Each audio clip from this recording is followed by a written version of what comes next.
ये आदमी चाहता है योगी को सीएम की कुर्सी से हटाना। केजरीवाल ने चुनाव के वक्त जो शगुफा छोड़ा था उसका असर अब दिखने लगा है। योगी को कौन हटाना चाहता है, इसका हुआ खुलासा। आखिर कौन है जो रच रहा सीएम योगी के खिलाफ साजिश? यूपी के खराब प्रदर्शन का असल जिम्मेदार आखिर कौन है? योगी ने उठाया बड़ा कदम, पता चल गई साजिश। बीजेपी के अंदर काफी तनाव है। प्रधानमंत्री जी, लोग ये नहीं चाहते हैं, बीजेपी वालों ने खंडन नहीं किया है कि योगी जी को हटाया जा रहा है। ये बात दबी जुबान में पूरे देश में चल रही है। अगला नंबर योगी आदित्यनाथ का है। ये 2 महीने के भीतर उत्तर प्रदेश का मुख्यमंत्री बदल देंगे।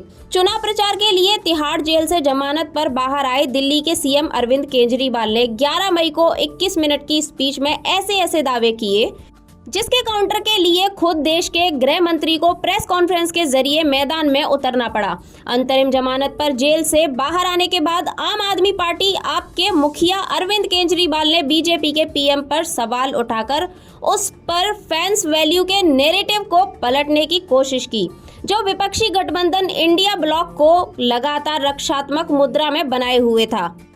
इसके साथ ही आप संयोजक मोदी के कथित उत्तराधिकारियों और अमित शाह और योगी आदित्यनाथ के बीच दरार पैदा करने की कोशिश के तहत इस बहस को हवा देने की चाल चली। दोनों ही नेताओं को अलग अलग कारणों से अलग अलग वर्गों की तरफ से स्पष्ट उत्तराधिकारी माना जाता है। एक वक्त था जब पीएम मोदी के उत्तराधिकारी के तौर पर गृह मंत्री अमित शाह को देखा जाने लगा था, लेकिन योगी आदित्यनाथ ने जब से यूपी की सत्ता संभाली है, सख्त शासन के दम पर अपनी एक अलग पहचान बनाई है।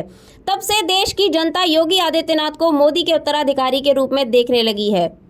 कैंपेनर के लिहाज से देखें तो उन्हें भाजपा नेताओं में मोदी के बाद दूसरे स्थान पर माना जाता है। बीजेपी हलकों में दोनों के बीच की आपसी रिश्ते को लेकर संयत जताई जा रही है, लेकिन इन दोनों उत्तर प्रदेश की राजनीति के दिल्ली का पारा भी बढ़ा कर रख दिया है। कोई कह रहा है कि आत्मविश्वास से हारे, लेकिन सवाल किसके आत्मविश्वास से हारे? कोई कह रहा है कि सरकार संगठन से बड़ा नहीं होता। कौन सी सरकार है जो संगठन से बड़ी हो गई है? कोई कह रहा है कि अधिकारी काम नहीं कर रहे, कार्यकर्ताओं का सम्मान नहीं हो रहा, किन कार्यकर्ताओं की नहीं सुनी जा रही। कोई कार्यकर्ताओं के आत्मविश्वास पर ठिकरा फोड़ रहा है, कोई संगठन और सरकार के बीच की लकीर खींच दे रहा है। बयान कई हैं, लेकिन इसके मायने क्या हैं? कुल मिलाकर कहें तो अरविंद केजरीवाल ने जो बयान दिया था उसके इर्द गिर्द सुर्खियां बुनी गईं। उसे लेकर लिए अंदर खाने बातचीत अब भी चल रही है। सरकार और संगठन के बीच क्या सब कुछ ठीक चल रहा है या नहीं चल रहा है?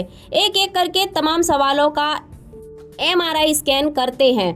धर्म से बड़ी कोई राजनीति नहीं और राजनीति से बड़ा कोई धर्म नहीं। यूं तो ये बात लोहिया ने कही, और लोहिया का नाम जमकर समाजवाद के नाम पर सत्ता चलाने वालों को जब यूपी के जनादे ने मटिया में कर दिया तो पहली बार किसी धार्मिक स्थल का प्रमुख किसी राज्य का सीएम बना। केंद्र में बीजेपी नेताओं की जिस तरह से स्थिति दिख रही है, यूपी में जिस तरह बीजेपी के संगठन और विधायकों की लामबंदी देखी जा रही है, उससे ये हो सकता है कि योगी को मानकर केंद्र में कोई मंत्रालय दिया जाए।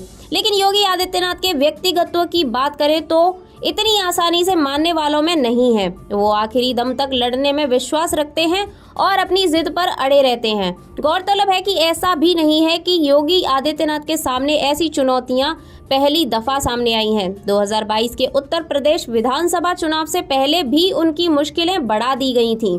लेकिन नवंबर 2021 में राज्य के मुख्यमंत्री योगी आदित्यनाथ के प्रधानमंत्री के साथ 2 ऐसी तस्वीरें शेयर की जो बताने के लिए पर्याप्त थी कि प्रधानमंत्री नरेंद्र मोदी पूरी तरह उनके साथ खड़े हैं और उनके नेतृत्व को लेकर आलंकमान में कोई संयम नहीं है। इन तस्वीरों में प्रधानमंत्री नरेंद्र मोदी उत्तर प्रदेश के मुख्यमंत्री के कंधे पर हाथ रखे हुए हैं और उनके साथ कुछ चर्चा करते नजर आ रहे थे। उस वक्त पीएम मोदी और अमित शाह से मिलकर योगी ने मार्गदर्शन लिया और समस्या से पार पा लिया। लेकिन क्या बार बार ऐसा संभव है? दोस्तों, आप भी अपनी राय हमें कमेंट करके जरूर बताइएगा। Bureau report, TNF today.